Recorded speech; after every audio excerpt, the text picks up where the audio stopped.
और अब आते हैं उस चीज पर जिसको लेकर लोगों ने तमाशा बना रखा है। सबसे जहरीला हमला उनकी पत्नी के निजी जीवन को लेकर। कहा जा रहा उनकी बीवी की इससे पहले शादी हो गई थी।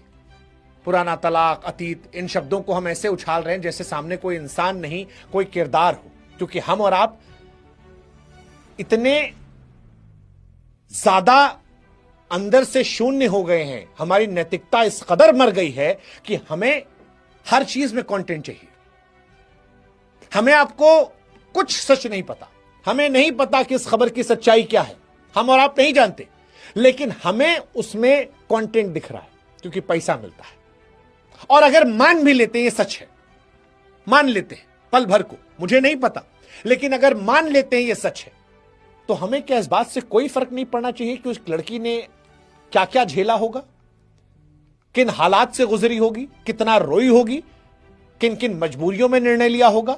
उस प्यारी सी बच्ची की भी उम्र कितनी है हमें कुछ भी नहीं पता, लेकिन हम और आप जज वकील बन बैठे हैं, सजा भी सुना रहे हैं। अरे भाई साहब, वो लड़की कोई अफवाह नहीं है, कोई हेडलाइन नहीं है, किसी की बेटी है, बहन है, और अब किसी की बीवी है जिसका तमाशा आप लोगों ने बना रखा है। मुझे नहीं पता क्या सच है उनके जीवन का और मेरी कोई दिलचस्पी नहीं है उनके जीवन में। ये दो लोगों के बीच की व्यक्तिगत कहानी है, वो और उनका परिवार। आगे क्या होगा वो उनका परिवार, उनके घर का मसला।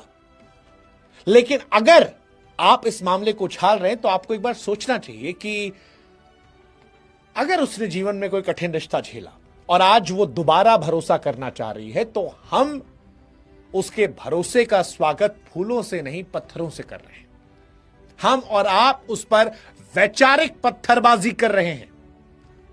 वो पत्थरबाजी उस वक्त कर रहे हैं जो उसके जीवन का सबसे सुखद लम्हा होना चाहिए था, जिस क्षण उसे अपने पति के साथ सबसे ज्यादा खुश होना चाहिए था। यह पत्थरबाजी हम इंद्रेश जी के ऊपर, उनकी पत्नी के ऊपर, उनके माता पिता के ऊपर, हर तरफ कर रहे हैं। उस लड़की के माता पिता के ऊपर, दोनों परिवारों के छाती पर मार रहे हैं। और इसीलिए मैं कह रहा हूं कि समाज के तौर पर हमारा आपका नैतिक पतन हो रहा है।